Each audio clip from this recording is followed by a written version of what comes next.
Iba't ibang klase ng babae kung mag-aasawa ka.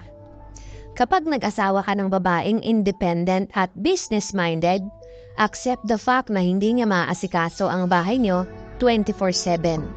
Kapag gusto mo naman sa babae ay inaasikaso ka full-time, accept the fact na hindi siya kumikita ng sarili niyang pera at may time na mapapabayaan ang kanyang sarili, kakaintindi sa iyo at sa anak niyo.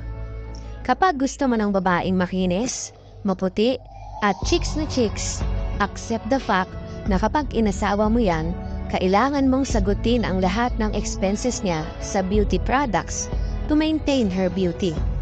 Kapag gusto mo ng babae na hindi ka bubungangaan, make sure na itatrato mo siya ng tama at tutulungan sa mga gawain.